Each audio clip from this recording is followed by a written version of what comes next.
Hello, xin chào tất cả các bạn đã quay trở lại với kênh của Văn Hóng Lazada. Và hôm nay thì chúng ta sẽ quay trở lại với series vào vạch sửa chữa. Ở đây mình đang có một em nồi cơm điện Daewoo. Hôm nay chúng ta cùng sửa cái nồi cơm này xem như thế nào nhé.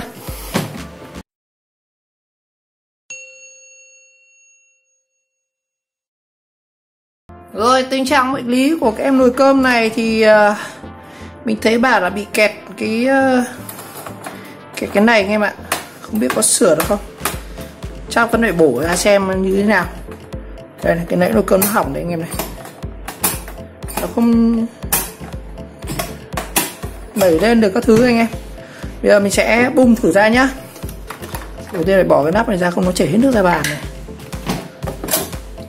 Ruột nồi cơm này, bỏ ra, không cần ruột nồi cơm. Cái lẫy này thì thường nó sẽ liên quan với cái dưa le đấy anh em này. Mình sẽ tháo bung hẳn ra. Trong nồi cơm này thì vệ sinh đã. Rồi, sau khi vệ sinh xong thì mình sẽ bắt đầu mình sẽ tháo nhá. Con này còn chưa tháo, tiếp tem còn nguyên này. Tem bảo hành các thứ vẫn còn đây không cậu ạ. Nó dán đây chắc là sẽ có ốc ở đây. Đó, có con ốc rồi. Hàng zin mà. Có một con ốc sữa này. Ô, sao cái mặt này nó chỉ có một ốc nhỉ? Một ốc thôi không ạ.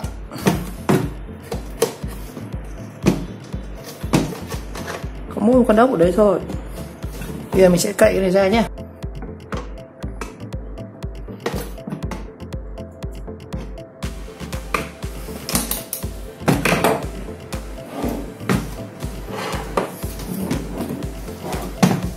Cậy ra kiểu gì cậu ông ạ.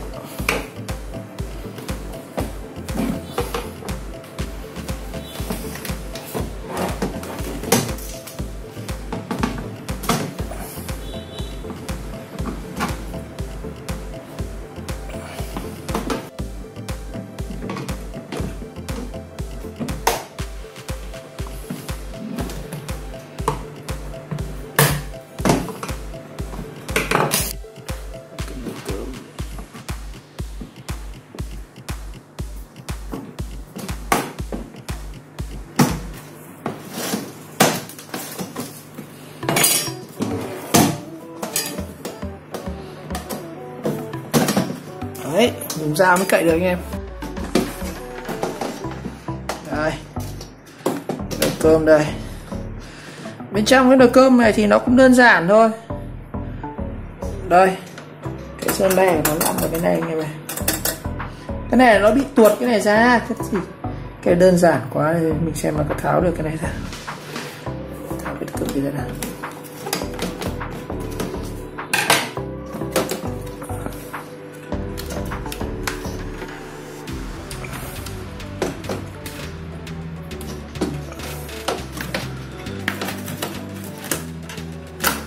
Đây, mình giới thiệu anh em qua một chút về cái nồi cơm. Cái nồi cơm này thì nó chỉ có mấy cái bộ phận thôi. Thứ nhất là cái cực điện cắm vào này. Cực điện cắm vào chúng ta sẽ có một cái là đây. Cái này chúng ta sẽ có một con dưa le này. Thường nồi cơm mà anh em cắm điện không lên ấy, thường nó sẽ chết con dưa le này. Và con dưa le này thì nó là con dưa le kiểu như là để bảo vệ thôi. Và đây trường hợp mà chúng ta cắm điện không lên, chúng ta cắt cái con dưa le này đây, nối thẳng một đoạn dây đồng vào đây.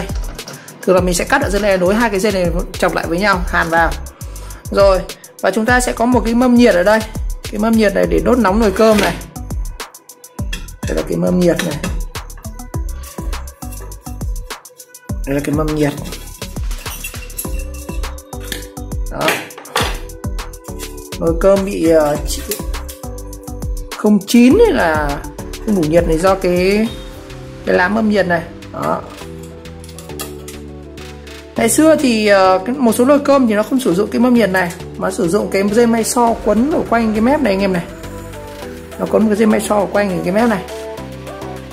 Còn cái mâm này thì nó sẽ dùng luôn con này để đốt nóng ở đây. Đó. Còn đây là cái dưa le này. Đây, từ từ tháo con dưa le ở đây anh em. Cái dưa le ăn với công tắc ở chỗ này này.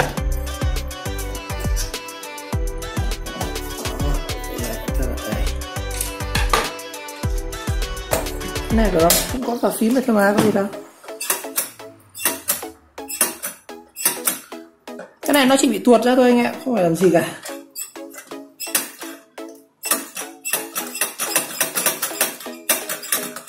Đây, cái này thì trong này nó là cái mâm lò xo này. Đây, mâm lò xo này. Cái này chính là cái mà ví dụ cơm khi anh em mà nó hay bị cháy hay bị sượng ấy, thường cũng là do cái này này, cái phím này. Người ta bán cả cụm này mà, anh em có thể tháo ra thay được. Nó cũng rẻ thôi, tầm khoảng 30-40 gì đây. Đây, mình chỉ cần bóp hai cái G này ra này là mình tháo được cả cụm này ra. Đó, còn đây là hệ thống dây điện của nó thôi. Có cái mâm nhiệt này, đấu vào đây. Hết rồi. Còn trong là đấu vào cái ruột này hết, chả có gì.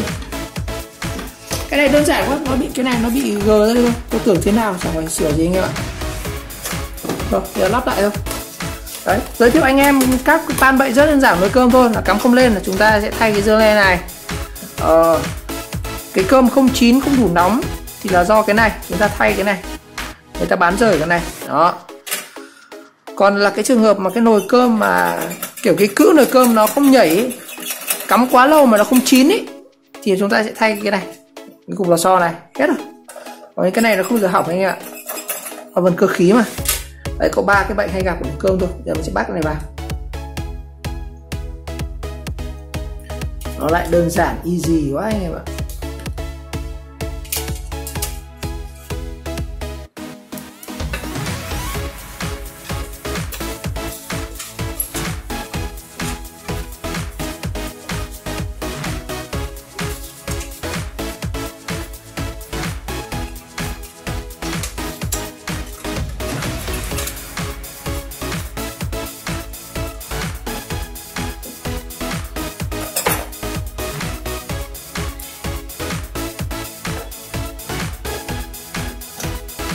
Easy.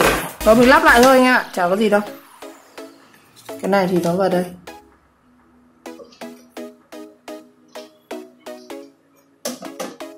Mình lắp cái này vào trước này.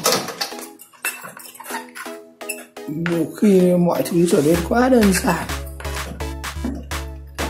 Đây, anh em cắm cái này, cùng cái này vào này.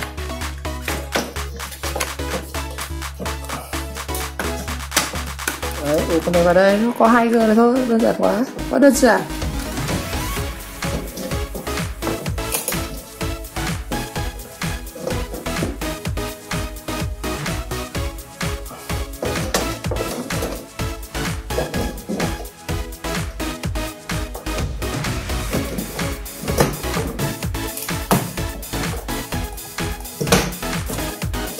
Ở đâu?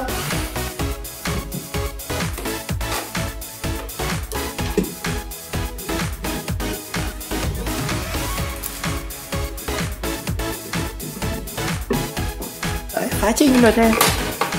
Đấy rồi, giờ mình sẽ thử nha.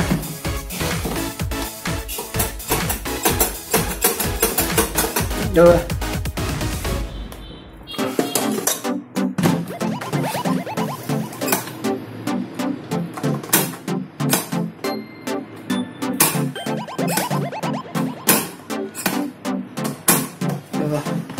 Rồi, cắm điện thử nha anh em. Đây, nó lên đèn xanh rồi này. Rồi, đặt xuống là đèn cúc này. Khi nào chín nó đủ việc thì nó sẽ tự động nó lẩy lên. Đó. Kiểm tra xem là có nóng không. Sẽ để ở chế độ cúc này. Cắm một lúc anh ạ. Anh em sờ thấy nó nóng ở dưới đáy nồi là được nhé. Đây, cắm điện thử này, đèn đỏ. Nóng rồi anh em ạ. Sao?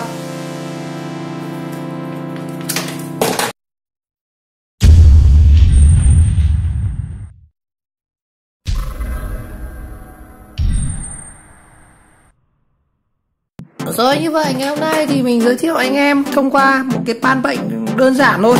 Cái này thực ra chẳng sửa gì, mỗi kẹp cái công tắc này thì tháo ra lắp vào thôi.